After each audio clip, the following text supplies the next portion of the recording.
হয় তাহলে জাতীয় পার্টির সাথে নিবন্ধন বাতিল হতে হবে। আপনাকে চান এটা? চান এটা সবাই? লোকজন সংখ্যায় কম, কিন্তু আমাদের আওয়াজ থাকতে হবে, সে গর্জিয়াস থাকতে হবে। আমরা কারো কাছে মাথা নত করতে রাজি না। আমরা সেই ইন্ডিয়ার দাদা বাবুদের কাছে মাথা নত করতে রাজি না। আমাদের নেতা বলছে দেশটা, তারেক রহমান বলছে সবার আগে কি? সবার আগে বাংলাদেশ। জোরে বলুন, সবার আগে কি? বাংলাদেশ। এই বাংলাদেশকে আমাদের টিকাতে হলে কি দরকার হবে? আমাদের সেই শক্তি হিম্মত বানাতে হবে। কারণ হচ্ছে বাংলাদেশের 56,000 বর্গ মাইলের মধ্যে যেইভাবে দীর্ঘ 17টি বছর পর্যন্ত মঈন ফখর 2 বছর, হুলিয়া চিনার 15 বছর, এমন ভাবে বাংলাদেশের 64 ডিস্ট্রিক্টে 480টা থানায়, 64টা ডিস্ট্রিক্টে 64 জন এসপি, সার্কেল এসপি 2 জন, এরকম করে 63টা মন্ত্রণালয়, সচিব থেকে শুরু করে সমস্ত জায়গায় তাদের এই দোষরা বসা এখনো আছে। আমি আজকে আমার লাইভ থেকে বলতে চাচ্ছি, যারা দেখছেন, যারা দেখবেন, প্রশাসনের নজরে যদি যায়, আমি তাদেরকে উদ্যত আহ্বান করব, বাংলাদেশ সচিবালয় থেকে চিরুনি অভিযান চালাতে হবে। প্রশাসনের প্রত্যেকটা জায়গায় চিরুনি অভিযান চালাতে হবে। আমরা চাই ফেব্রুয়ারিতে নির্বাচন।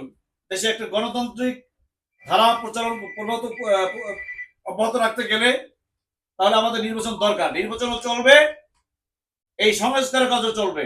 সংস্কারের ফার্স্ট প্রায়োরিটি হবে, আপনারা দেখেছেন গতকালকে এক জায়গায় দেখলাম আমরা 3-4টা ছাত্র নেতা দাঁড়িয়ে একজন এসপি কে থাপড়িয়েছে। পুলিশ প্রশাসন মনে হচ্ছে বোবাদর। গরুকে থাপ্পড় দিলে গরু মনে করে কি আমার মালিক আমাকে কি করেছে, সরিয়ে দিয়েছেন। আর আওয়ামী লীগের তো সরছে এসপি রয়েছে, কাউকে দেখে নার দুর্বল, শরীর দুর্বল, দাঁড়িয়ে চুপচাপ দাঁড়িয়ে থাকে। আমরা এই বাংলাদেশ চাই না। আমরা সেই বাংলাদেশ চাই যেই বাংলাদেশ গড়েছিল শহীদ প্রেসিডেন্ট জিয়াউর রহমান। আমরা সেই বাংলাদেশ চাই যেই বাংলাদেশে প্র্যাকটিস করে আমাদের দেশনেত্রী বেগম খালেদা জিয়া সুন্দর একটা পরিবেশী বাংলাদেশ করেছিলেন। আমরা সেই বাংলাদেশ চাই। আমাদের নেতা বিএনপির ভারপ্রাপ্ত চেয়ারম্যান তারেক রহমান বাংলাদেশে 18 কোটি মানুষকে নিয়ে যেভাবে প্ল্যান করেছে, সেই সুন্দর একটা বাংলাদেশ গড়ার জন্য, দল মত নির্বিশেষে নির্বাচনের পরে জাতীয় সরকার গঠন করার জন্য। কাজে আমরা আজকে এই সভা থেকে এই জাতীয় পার্টি বাজাবা, তাদের মার্কা হচ্ছে কাঁঠাল। আমরা জানি জাতীয় পার্টির 4টা হয়েছে ভেঙে। এই স্বৈরাচারের সাথে আমলে আপনারা দেখেছেন আমাদের বরিশালে নাজির রহমান মঞ্জু, আনোয়ার হোসেনের মঞ্জু, 2 মঞ্জু, 2 লাঙ্গল, একটা কি সাইকেল, আপনার কাঁঠাল, আর একজন লাঙ্গল। এই ভাই বলছে লাঙ্গল দিয়ে জমি চাষ আর করা বাংলাদেশে করতে দেওয়া যাবে না। জোরে বলুন, যাবে?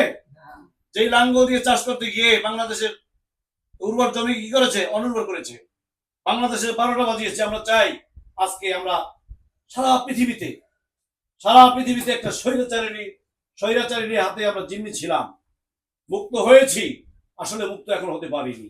আপনি দেখেছেন গতকালকে এসে লাইভে কাঁদতেছে, আমি আমার কবর চাই বাংলাদেশ। আমি আমার কবর চাই কোথায়? বাংলাদেশে। কদিন আগে ডক্টর ইউনূস সাহেবকে, আমাদের বর্তমানে মাননীয় প্রধান উপদেষ্টা, যে তাকে চুপ করে ফেলে দিয়ে পদ্মা সেতু মারার কথা বলছিল না, তিনি বলছেন রাখে আল্লাহ মারাকে মারে আল্লাহ রাখে গে। আমাদের নেত্রী, আমাদের মা দেশনেত্রী বেগম খালেদা জিয়াকে 6.5 বছর মিথ্যা মামলা জেল দিয়েছিল। 6.5 বছর। এই আওয়ামী লীগের দোসর ছিল হাই কমিশন মিজানুর কয়েস, মারা গেছে, দুনিয়ায় নেই। আমাদের নেত্রীকে যদি গ্রেপ্তার করেছিল, আমরা গিয়েছিলাম ওখানে, আমাদেরকে গ্রেপ্তার করেছিল। শেখ মুজিবের শেখ হাসিনার ছবি আমরা ভেঙেছিলাম। আমরা তখনই ভাবছিলাম, আমাদের নেত্রী বলেছিল যে দীর্ঘার গোপালগঞ্জের নাম চেঞ্জ করে দেওয়া হবে। আমাদের নেত্রী, আমাদের মা দেশনেত্রী বেগম খালেদা জিয়া, তিনি একজন বিজ্ঞ অভিজ্ঞতা সম্পন্ন ব্যক্তি। তিনি একটি বাংলাদেশ, তিনি একটি সংবিধান, তিনি একটি রাষ্ট্র। এখন দেখেছেন দল মত নির্বিশেষে আমাদের নেত্রী আমাদের মাকে বলছে প্রেসিডেন্ট করার কথা। আপনারা শুনছেন না? কেন বলছেন? বাংলাদেশের অবস্থা যখনই এক ধূলিসাৎ হয়ে যায়, যখন মরহুম শেখ মুজিবুর রহমান ব্যর্থ হয়েছিলেন, তখন কিন্তু আমাদের নেতা শহীদ প্রেসিডেন্ট জিয়াউর রহমান সফলতা অর্জন করেছিল। আপনারা দেখেছেন স্বৈরাচারের সাথে যখন ব্যর্থ হয়েছিল, তখন আমাদের নেত্রী আমাদের মা দেশনেত্রী বেগম খালেদা জিয়া সফলতা অর্জন করেছিলেন। যখন দেখেছেন স্বৈরাচারিণী হাসিনা ব্যর্থ হয়েছেন, তখন আমাদের নেত্রী আমাদের মা দেশনেত্রী বেগম খালেদা জিয়া সফলতা অর্জন করেছিলেন। আবার দেখছেন সর্বশেষ 2024-এর 5ই আগস্ট যে ঘটনা ঘটিয়েছিল, শেখ হাসিনা ব্যর্থ হয়েছেন, সেখানে সফলতা অর্জন করেছেন বাংলাদেশে আগামী দিনে কান্ডারি, বাংলাদেশে 20 কোটি জনগণের হৃদয় স্পন্দন দেশ তারেক রহমান সফলতা অর্জন করেছিলেন। ঠিক কিনা বন্ধুরা বলুন? আজকে আমরা দীর্ঘ 17টি বছর পর্যন্ত এই ফ্যাসিস্ট হাসিনা রোশানলের পরে লন্ডনে অবস্থান করছি।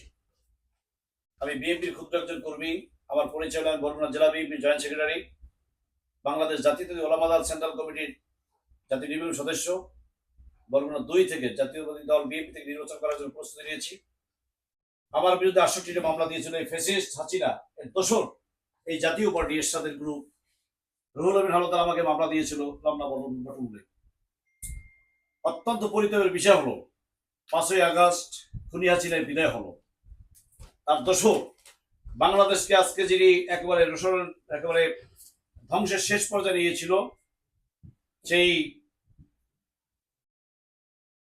স্বৈরাচারের প্রথম বাংলাদেশ যে স্বৈরাচারী করেছেন হোসাইন মোহাম্মদ এরশাদ, তার সহযোগিতায় আজকে বাংলাদেশের এই স্বৈরাচারী লেডি হিসেবে হাসিনা বারবার নির্বাচনে অংশগ্রহণ করে বাংলাদেশের রসনা ফেলেছিল। আজকে তার জাতীয় পার্টি জিএম কাদের দেখলাম একটা ফাজলামি করেছেন, জাতীয় পার্টির মহাসচিব চেঞ্জ করেছেন এবং 2 জনকে বাদ দিয়েছে, অব্যাহতি দিয়েছেন। এই নাটক আমরা চাই না। আমরা চাই বাংলাদেশ থেকে স্বৈরাচারের সাথে দোসর যারা ছিল তাদের রাজনীতি, তাদের নিবন্ধন বাতিল করতে হবে। বাংলাদেশের ছাত্র জনতা বৈষম্য আন্দোলন যারা করেছে, বিশেষ করে আমাদের দলের ভারপ্রাপ্ত চেয়ারম্যান তারেক রহমানের নেতৃত্বে বাংলাদেশ জাতীয় পার্টি, বাংলাদেশ জামাত ইসলাম, বাংলাদেশ হেফাজত ইসলাম, চরমোনাই সহ দলমত নির্বিশেষে আমরা দীর্ঘ 17টি বছর পর্যন্ত আন্দোলন সংগ্রাম করেছিলাম। তার পরিপ্রেক্ষিতে খুনি হাসিনা পালিয়ে গিয়েছে, কিন্তু তার দোসরা বাংলাদেশ এখন রয়ে গেছে। যতই চাটুকরত করুক না কেন, আপনারা দেখেছেন গত সপ্তাহে রুহুল আমিন হাওলাদার এবং জিএম কাদের সচিবালয়ে গিয়েছিল, জনপ্রশাসন মন্ত্রণালয়ে গিয়েছিল, যে কোনো একটা বিল পাস করানোর জন্য গিয়েছিল। আমাদের পরিচিত এক সচিব ডক্টর কামাল সাহেব, আবুল কালাম আজাদ সাহেব, তিনি হঠাৎ করে বলেছেন আপনি কি এখনো দেশে? তড়িঘড়ি করে তারা সচিবালয় থেকে বের হয়ে গিয়েছিল।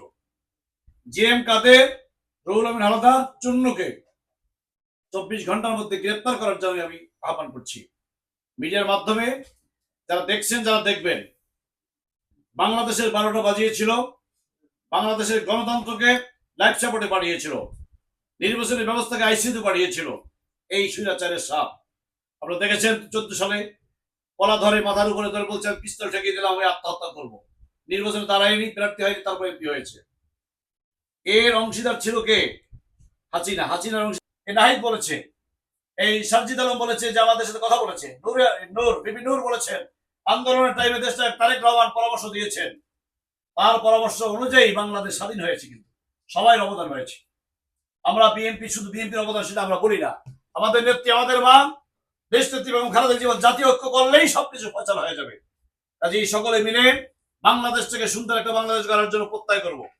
আর সর্বশেষ যে কথা বলছি, এই যে জাতীয় পার্টি এরশাদের যে জাতীয় পার্টি রয়েছে, বাংলাদেশ থেকে চিরতরের জন্য নিবন্ধন বাতিল নয়, শুধু আজীবনের জন্য ব্যান করতে হবে। আপনারা কি একমত? জাতীয়বাদী ব্যান একমত? চলে বলুন একমত। কাজে একমত যদি হন, আপনাদের সোশ্যাল মিডিয়ার মাধ্যমে লিখতে হবে, ফেসবুকে লাইভের মধ্যে বলতে হবে, যে কোনো উপায় হোক না কেন আপনাকে আমাকে সামনে দিয়ে অগ্রসর হতে হবে।